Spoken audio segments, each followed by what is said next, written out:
ಆದ್ರೆ ಶ್ರಾವಣಿ ಅದೇ ವಿಷಯ ಇಟ್ಕೊಂಡು ನನ್ನನ್ನು ಹಂಗಿಸ್ತಿದ್ಲು, ನನ್ನ ಮನಸ್ಸಿಗೆ ನೋವಾಗೋಗ ಮಾತಾಡ್ಲು. ಅದಷ್ಟೇ ಅಲ್ಲ, ನೀನು ನನ್ನ ತಮ್ಮ, ನಿನ್ನ ಬಗ್ಗೆನೂ ಅಪಹಾಸ್ಯ ಆಗುವಾಗ ಮಾತಾಡಿದ್ಲು. ನೀನು ಮತ್ತೆ ನನ್ನ ಜೊತೆ ಮಾತಾಡ್ತಿರೋದಕ್ಕೆ ನಿನ್ನ ದಡ್ಡತನನೇ ಕಾರಣ ಅಂತ ಹೇಳಿದ್ಲು ವೀರು. ಅಕ್ಕ, ಶ್ರಾವಣಿ ಹಾಗೆಲ್ಲ ಮಾತಾಡಿರಲ್ಲ ಅಂತ ನನಗನ್ಸುತ್ತೆ. ಆಯ್ತು ವೀರು, ನಾನು ಹೇಳೋದು ಹೇಳಿದ್ದೀನಿ, ನಂಬೋದು ಬಿಡೋದು ನಿನ್ನಿಷ್ಟ.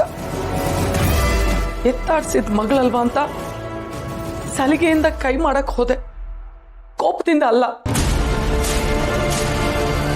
ಈ ಮನೇಲಿ ಎಲ್ರೂ ನನಗೆ ಹೇಳೋರೇ ಆಗ್ಬಿಟ್ರು, ಯಾವತ್ತೋ ಒಂದ್ಸಲ ಎಡವಿ ತಪ್ಪು ಮಾಡಿದೆ ಅಂತ ಆಳ್ಗೊಂದು ಕಲ್ಲು ಅಂತ ನನ್ನ ಮೇಲೆ ಕಲ್ಲು ಎಸಿತಿದ್ದಾರೆ. ಲಲಿತಾ ದೇವಿ ಅಮ್ಮ ಅವ್ರು ಹಾಗೆ ಮಾತಾಡೋದಕ್ಕೆ ನನಗೇನು ಬೇಜಾರಿಲ್ಲ ವೀರು. ಆದ್ರೆ ನೀನ್ ಮಾತಾಡ್ದೆ ನೋಡು, ಅದ್ ನನ್ನ ಮನ್ಸಿಗೆ ತುಂಬಾ ಬೇಜಾರಾಗಿದೆ ವೀರು. ಸಮಾಧಾನ ಮಾಡ್ಕೋ ಅಕ್ಕ. ನಾವು ಇವಾಗ ಈ ಸ್ಥಿತಿಲಿ ಇದೀವಿ ಅಂದ್ರೆ ಅದು ಅತ್ತೆಯವ್ರು ಹಾಕಿರೋ ಭಿಕ್ಷೆ ತಾನೆ. ಅಂಥದ್ರಲ್ಲಿ ಒಂದೆರಡು ಮಾತಾಡಿರ್ಬೋದು, ಅವ್ರ ಅಧಿಕಾರ, ಮಾತಾಡ್ತಾರೆ, ತಪ್ಪೇನು. ನೀನು ಯಾವುದನ್ನು ಮನಸ್ಸು ಕಚ್ಕೋಬೇಡ, ಸಮಾಧಾನ ಮಾಡ್ಕೋ.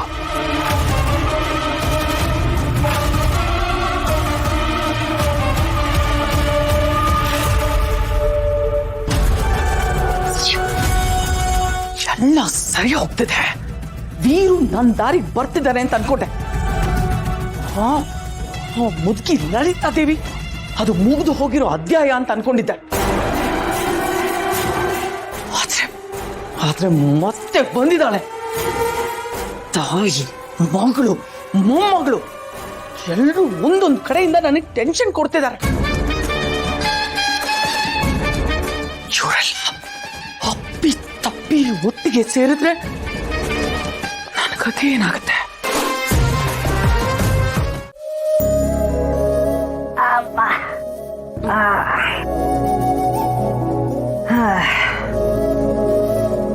ಏನೇ ಹುಡುಗಿ ಇದೆಲ್ಲ, ಆ ವಿಜಯಾಂಬಿಕೆನ ಇಷ್ಟೆಲ್ಲ ಮುಂದುವರಿಯಕ್ಕೆ ಬಿಡಬಾರ್ದಿತ್ತು. ಅಯ್ಯೋ ಇಲ್ಲ ಅಜ್ಜಿ, ನೀನ್ ಬರೋದು ಒಂಚೂರು ತಡ ಆಗಿದ್ರು ನಾನೇ ಅವಳಿಗೆ ಸರಿಯಾಗಿ ಪಾಠ ಕಲಿಸ್ತಾ ಇದ್ದೆ. ಏನೊಂದ್ ಸಣ್ಣ ಪುಟ್ಟ ಮಾತುಗಳಷ್ಟೇ, ಅದಕ್ಕೆ ಅಷ್ಟೊಂದು ಹಾರಾಡ್ತಾ ಇದ್ಲು. ಹೋಗ್ಲಿ ಬಿಡು, ನೀನ್ ಇದಕ್ಕೆಲ್ಲ ತಲೆ ಕೆಡಿಸ್ಕೋಬೇಡ. ನಿನ್ ಮೊಮ್ಮಗಳಿಗೆ ಇದನ್ನೆಲ್ಲ ಹೇಗೆ ಎದುರಿಸೋದಂತ ಚೆನ್ನಾಗಿ ಗೊತ್ತಿದೆ. ಶಾಬಾಸ್ ಮೊಮ್ಮಗಳೇ, ಎಷ್ಟಾದ್ರೂ ನೀನು ನಂದಿನಿ ಮಗಳು. ಎದುರು ನಿಂತವ್ರನ್ನ ಹೆಡಮುರಿ ಕಟ್ಟಕ್ಕೆ ನಿಂಗೆ ಚೆನ್ನಾಗಿ ಗೊತ್ತು. ಅಮ್ಮನ ಹಾಗೆ ಮಗಳು. ಆ ವಿಜಯಾಂಬಿಕಾಯಿಂದ ಏನಾದರೂ ತೊಂದರೆ ಇದ್ರೆ ಹೇಳು, ಗಂಟು ತಗೊಂಡ್ಬಂದು ಸುಟ್ಟಾಕ್ಬಿಡ್ತೀನಿ. ಅಯ್ಯೋ ಅದೆಲ್ಲ ಮಾಡ್ಬೇಡ ಅಜ್ಜಿ. ಒಂದ್ ಮನೆ ಒಂದ್ ಸಂಸಾರ ಅಂದ್ಮೇಲೆ ಇದೆಲ್ಲ ಇದ್ದಿದ್ದೆ ಅಲ್ವಾ, ನೀನ್ ಇದನ್ನೆಲ್ಲ ಸೀರಿಯಸ್ ಆಗಿ ತಗೋಬೇಡ. ಅಪ್ಪಪ್ಪ, ಏನೇ ಇದು ನೀನು ಇಷ್ಟು ಪುಟ್ಟ ಹುಡುಗಿ ಸಂಸಾರದ ಬಗ್ಗೆ ಮಾತಾಡೋ ಅಷ್ಟು ದೊಡ್ಡೋಳಾಗ್ಬಿಟ್ಟಿದೀಯಾ? ಹೇಗ್ ನಡೀತಿದೆ ನಿನ್ ಸಂಸಾರ? ಮನೆಯವರೆಲ್ಲ ಹೇಗಿದ್ದಾರೆ? ಮನೆಯವರೆಲ್ಲ ಚೆನ್ನಾಗಿದ್ದಾರೆ, ಸಂಸಾರ ಸೂಪರ್ ಆಗಿ ನಡೀತಾ ಇದೆ. ಇಂಥ ಮಾತುಗಳು ಕೇಳಕ್ಕೆ ಎಷ್ಟು ಚೆನ್ನಾಗಿರುತ್ತೆ ಗೊತ್ತಾ? ಅಮ್ಮ ನಮಸ್ತೆ. ಓ ಚೆನ್ನಾಗಿರಪ್ಪ, ಕೂತ್ಕೋಬಾ. ಇಲ್ಲಮ್ಮ ಪರವಾಗಿಲ್ಲ. ಸುಬ್ಬು, ಅಜ್ಜಿ ಸಂಸಾರ ಹೇಗ್ ನಡೀತಿದೆ ಅಂತ ಕೇಳಿದ್ರು, ಅದಕ್ಕೆ ನಾನ್ ಸೂಪರ್ ಆಗಿ ನಡೀತಿದೆ ಅಂತ ಹೇಳ್ದೆ. ನಿನಗೇನಾದ್ರೂ ಹೇಳದಿದ್ರೆ ಹೇಳು. ಓ ಸೂಪರ್ ಆಗಿದೆ ಅಂದ್ರೆ ಅಮ್ಮ, ಹೆಂಡತಿ ಸೂಪರ್ ಆಗಿದೆ ಅಂತ ಹೇಳಿದ್ರೆ ಗಂಡ ಎಷ್ಟು ಸೋತ್ ಹೋಗಿದ್ದಾನೆ ಅಂತ ಅಲ್ವಾ ಅಮ್ಮ?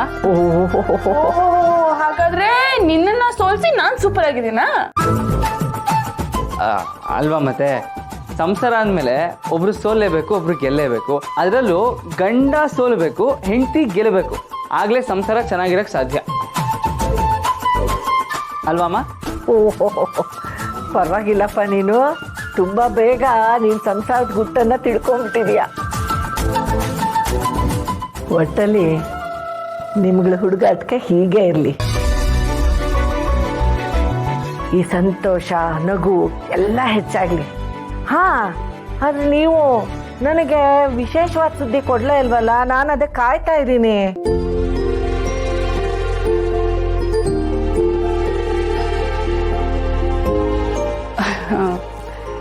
ಸದ್ಯಕ್ಕೆ ಅಂತದ್ದೇನಿಲ್ಲ. ಹಾಗೇನಾದ್ರೂ ಇದ್ರೆ ನಿನಗೆ ಮೊದಲು ಹೇಳ್ತೀನಿ.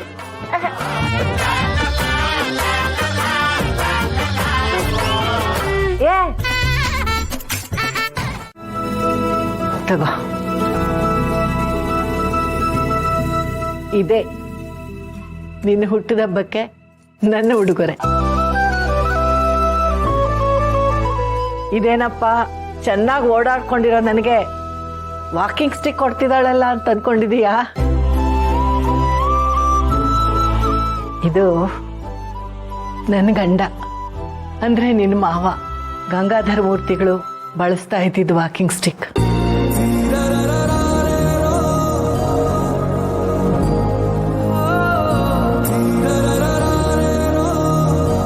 ಇದರ ಉಪಯೋಗ ನಿನಗೆ ಬರ್ದೇ ಇರಲಿ, ಆದ್ರೆ ಅವ್ರ ನೆನಪಾಗಿ ಇದು ನಿನ್ನ ಹತ್ರನೇ ಇರಲಿ. ಅವ್ರು ಹಾಕಿದ ಹೆಜ್ಜೆಗಳನ್ನ ನಾನು ಹಿಂಬಾಲಿಸ್ತಿದ್ದೀನಿ. ನೀವು ಇದನ್ನ ಕೊಟ್ಟಿದ್ದು ಇನ್ನೂ ನನಗೆ ಶಕ್ತಿ ಬಂದಂಗಾಯ್ತು. ನೋಡ್ವೀರು, ನನ್ನ ಮೊಮ್ಮಗಳು ಗಂಡನ ಮನೆಗೆ ಸೇರಿದ್ದಾಳೆ.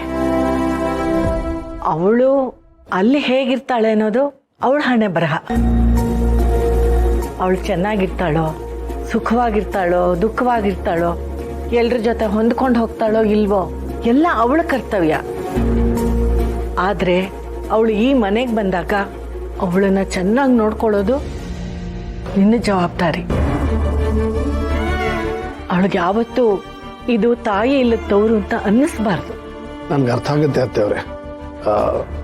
ಮನೇಲಿ ಇವತ್ತು ನಡೀತಲ್ಲ, ಅದಕ್ಕೆ ಇವತ್ತು ನಡೆದಿದ್ರ ಬಗ್ಗೆ ನಾನು ಹೆಚ್ಚಾಗಿ ಮಾತಾಡಲ್ಲ ವೀರು. ಇದನ್ನೆಲ್ಲ ನಾ ಕ್ಷಮಿಸ್ಬಿಡ್ತೀನಿ. ಆದ್ರೆ ಇನ್ ಮುಂದೆ ಹೀಗೆ ಮತ್ತೆ ನಡೆದ್ರೆ ಛೆ ಇನ್ ಮುಂದೆ ಹೀಗೆ ನಡೆಯೋದಿಲ್ಲ ಅತ್ತೆಯವ್ರೆ. ಇದೆಲ್ಲ ಆಗದ ಹಾಗೆ ನಾನು ನೋಡ್ಕೋತೀನಿ.